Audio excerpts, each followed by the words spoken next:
Tous les jours, toute l'info politique, c'est sur France Info.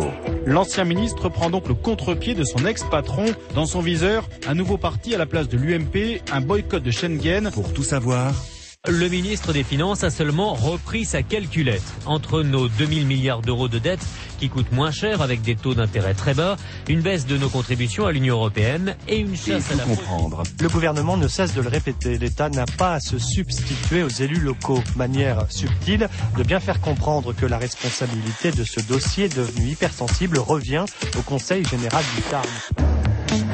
France Info. La suite du 9-12, c'est un témoignage qui va donner de l'espoir à tous ceux en attente d'une greffe. Anne-Marie Amiyat vit depuis 26 ans avec le cœur et le poumon d'un autre.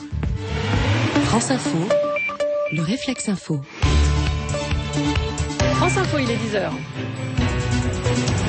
Le journal d'Emma Sarango, bonjour. Bonjour. Le sourire partiellement retrouvé pour les responsables de la mission Rosetta. Philae, le petit robot, est arrivé hier sur la comète Chury. Il reçoit de l'énergie et le contact radio est régulier, mais il reste quelques incertitudes. L'avenir du barrage de Sivins à nouveau en question aujourd'hui. Une nouvelle réunion regroupe experts, élus et représentants des agriculteurs. Les banques françaises ont toutes un pied dans les paradis fiscaux. C'est ce que dit une étude qu'on vous révèle en exclusivité sur France Info. François Hollande s'y était engagé le mois dernier. Le centre de traitement contre Ebola en Guinée s'apprête à accueillir ses premiers patients. Et puis le rugby, le 15 de France reste inchangé pour affronter l'Australie samedi. La météo, une nouvelle perturbation arrive par l'ouest. Elle va donner de la pluie. Le reste du pays reste au calme pour l'instant. Les températures cet après-midi, 10 à 21 degrés. France Info. Emma Sarango. Après une longue nuit d'angoisse pour les responsables de la mission, enfin, de bonnes nouvelles de Philae. Le petit robot a bien passé la nuit sur la comète Chury à 500 millions de kilomètres de chez nous. Bruno Rougier, ce n'est pas la grande forme, mais il y a quand même quelques points positifs. Oui, effectivement, la bonne nouvelle, c'est que ce matin, Philae continue à envoyer des informations. Il n'est donc pas muet. Cela signifie que ses batteries ne sont pas encore déchargées. Les panneaux solaires ne fonctionnent pas à 100% de leur capacité, mais elles rechargent un peu la batterie. En revanche, le flux d'informations qui provient du robot est très instable, peut-être parce que l'antenne qui envoie ces informations vers Rosetta est mal orientée. Cela voudrait dire que le robot est dans une position incorrecte sur la comète. Et c'est là la grosse interrogation. Les techniciens sont sûrs maintenant que les harpons qui devaient l'arriver au sol ne se sont pas déclenchés. Il n'est donc pas solidement arrimé à ce sol. Et comme la gravité y est très faible, le moindre mouvement pourrait avoir des conséquences. Depuis que Philae a atterri sur la comète, les ingénieurs font un check-up complet pour vérifier ce qui fonctionne bien et les parties où il y a des problèmes. Ils réfléchissent en particulier à la possibilité de tenter un lancer de harpon. Bruno Rougier, spécialiste scientifique de France Info. On devrait en savoir plus aux alentours de 14h, heure d'une conférence de presse depuis Darmstadt en Allemagne. C'est là où se trouve le Centre européen d'opérations spatiales. Toute la lumière sera faite sur les circonstances de la mort de Rémi Fraisse. C'est ce que dit ce matin Ségolène Royal, invitée de France Info. La justice a été saisie et elle va travailler rapidement, assure la ministre de l'écologie, au lendemain de révélations accablantes dans plusieurs médias selon lesquels les gendarmes présents sur le site du barrage de Sivins dans le Tarn ont tout de suite su que la grenade offensive lancée avait mortellement touché le militant. Le barrage de Sivins qui sera au centre d'une nouvelle réunion aujourd'hui. Les experts mandatés par le ministère de l'écologie seront à la préfecture d'Albi dans l'espoir de trouver enfin un compromis. Anne-Laure Barral.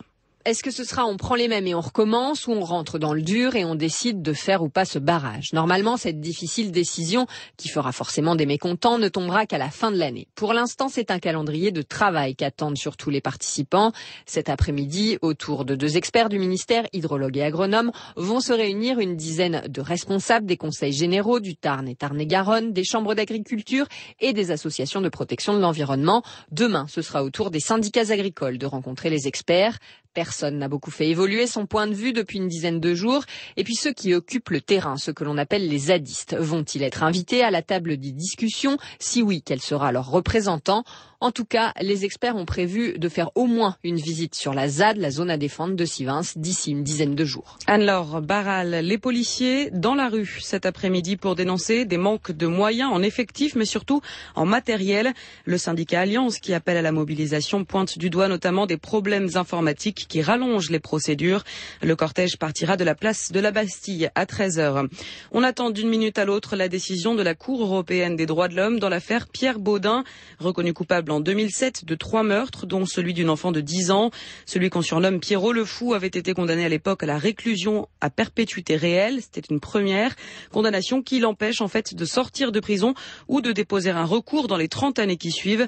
C'est une peine de mort différée, dénonce Pierre Baudin.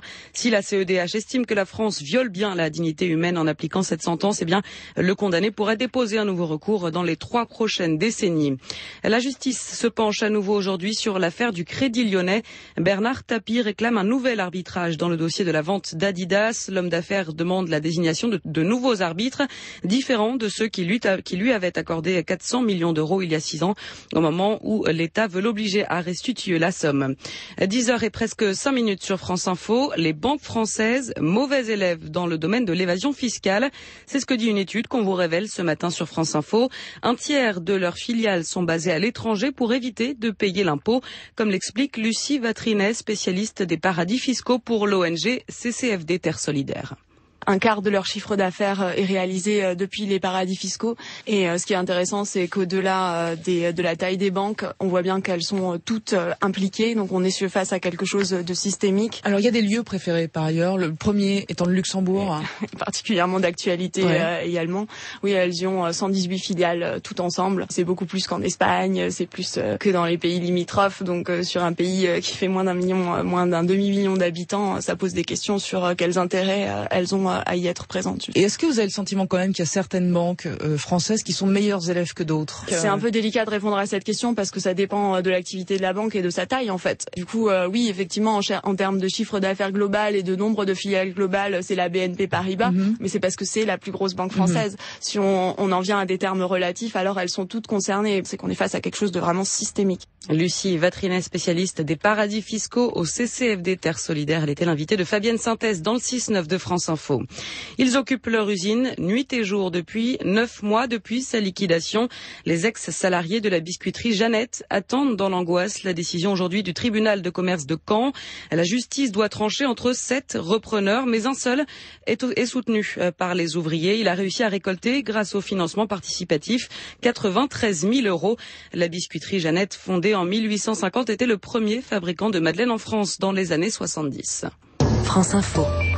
L'appel à l'aide des professionnels de santé d'Afrique de l'Ouest. Ils demandent ce matin aux pays du G20 de renforcer leur engagement pour endiguer l'épidémie d'Ebola. À 2 jours d'un sommet à Brisbane en Australie, nous n'avons rien, nous manquons de tout, disent les médecins de Guinée, Libéria et Sierra Leone, les 3 pays les plus touchés par la fièvre.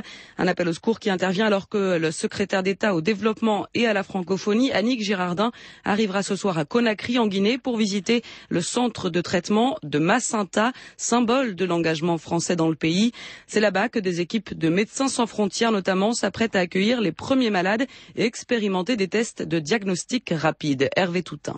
François Hollande l'avait annoncé le mois dernier, la France s'engageait à mettre en place un centre de traitement contre le virus Ebola en Guinée forestière. L'armée qui devait installer ce centre a finalement préféré se concentrer sur la mise en place d'une unité de formation des volontaires à Conakry. Annick Girardin. Alors le centre de Massinta a été mis en place avec l'aide de Médecins sans frontières et sera géré par la Croix-Rouge française. Nous allons pour les autres centres travailler avec le PAM, le programme alimentaire mondial, mais aussi à nouveau la Croix-Rouge et sans doute, et je l'espère, Médecins du Monde. Outre le centre de Massinta et de formation des volontaires à Conakry, 2 autres centres de traitement sont prévus proches de la capitale. Le coût total est officiellement de 70 millions d'euros. La France espère une participation de la Chine, du Canada et de la province canadienne du Québec. Le gouvernement ukrainien n'est plus le seul à l'affirmer. L'OTAN assure également que des troupes et des armes russes affluent vers l'est séparatiste de l'Ukraine. Au moment où les combats sont de plus en plus violents autour de Donetsk, le Conseil de sécurité de l'ONU, qui s'est réuni hier en urgence, dit redouter une guerre totale, mettant définitivement fin au cessez-le-feu entré en vigueur début septembre. Un entretien très attendu aujourd'hui entre le secrétaire d'État américain et le président de l'autorité palestinienne. John Kerry est en visite en Jordanie où il rencontre Mahmoud Abbas au lendemain du feu vert donné par la municipalité de Jérusalem pour la construction de nouveaux logements à l'Est et au moment où les agressions se multiplient entre les deux communautés.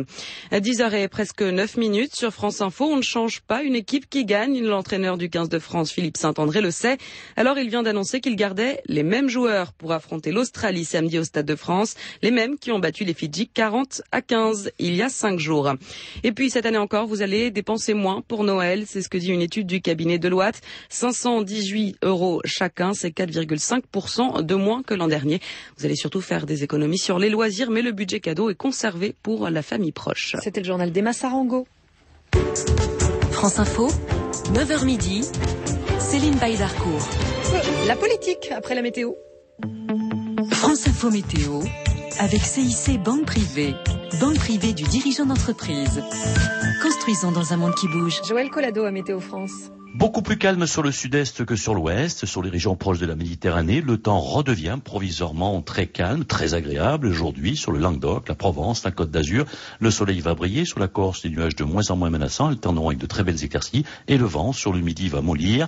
À l'ouest, à l'inverse, le vent souffle, tempétueux pendant quelques heures sur les Caps Bretons, avec ce matin des pointes à 150 km/h à Ouessant. Ce vent accompagne la pluie, ce ruban de pluie qui, au lever du jour, s'est tiré de la Charente-Maritime aux Côtes d'Armor, va pivoter vers la Touraine et la Basse-Normandie, en allant vers le sud-ouest sous un ciel un peu chaotique, à peine menaçant sur le littoral aquitain où le vent de sud se renforce. Le soleil filtrera, la journée sera très agréable. Sur le nord, le bassin parisien, le centre, brouillard et grisaille seront suivis d'un temps plus lumineux. Sur les régions du nord-est, seul le relief émergera de la grisaille. Sur la Lorraine, le long des montagnes du Jura, sur la Bresse, les éclaircies seront souvent très timides. Et les températures cet après-midi proches de 10 degrés en moyenne dans l'est, de 14 degrés à Paris, à Lyon, de 15 degrés à Nantes, de 17 degrés à Bordeaux et Marseille. Ces températures qui atteindront 19 degrés à Toulouse approcheront au pied des Pyrénées 20 à 21 degrés. On passe au zapping politique. Anne-Laure Danier, bonjour. Bonjour Céline, bonjour à tous.